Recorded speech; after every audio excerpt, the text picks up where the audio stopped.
Who among the following scientific aiders in crime detection can inform the investigator as to the death of a person? A. Ballistician.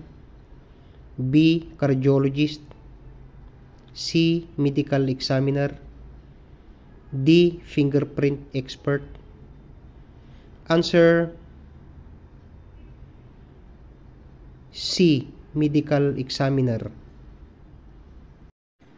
This method of search is where the searchers gather at the center and proceed outward along the radius or spokes, the procedure of which is repeated several times depending on the size of the circle and numbers of searchers.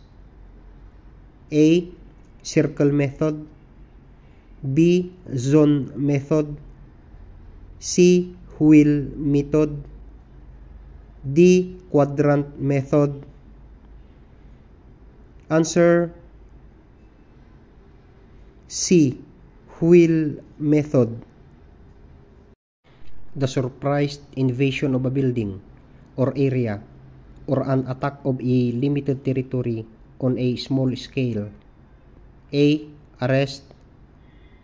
B. Demolition. C. Raid.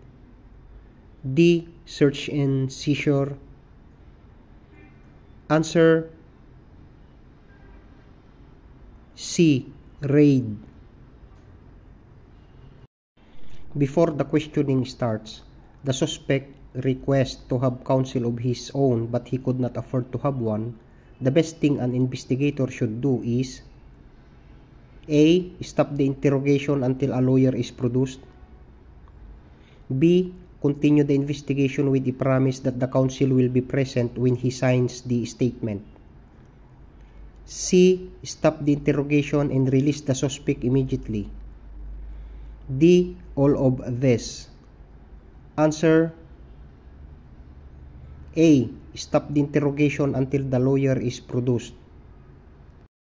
The collection of facts to establish the identity and location of the guilty party and providing evidence of his guilt is called A. Intelligence effort. B. Information. C. Instrumentation. D. Investigation.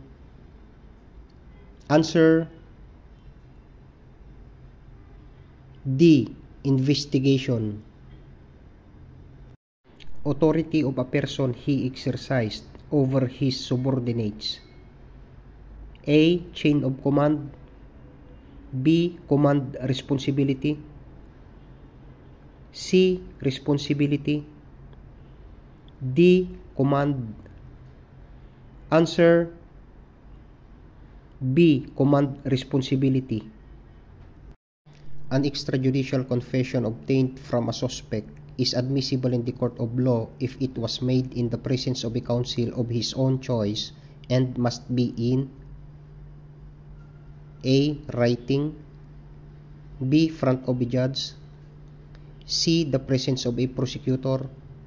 D. The presence of a police investigator. Answer A. Writing. A method of locating a spot in the area by measurements from two or more reference points. A. Traffic report. B. Spot report. C. Triangulation.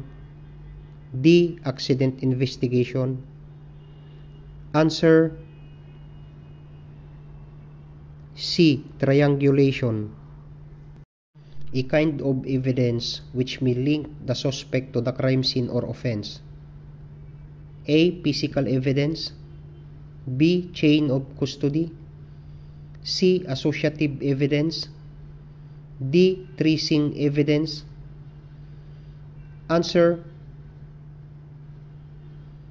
C. Associative evidence. It is the questioning of a person suspected of having committed an offense or of a person who is reluctant to make a full disclosure of information in his possession which is persistent to the investigation. A. Investigation. B. Instrumentation. C. Interrogation. D. Interview. Answer C. Interrogation.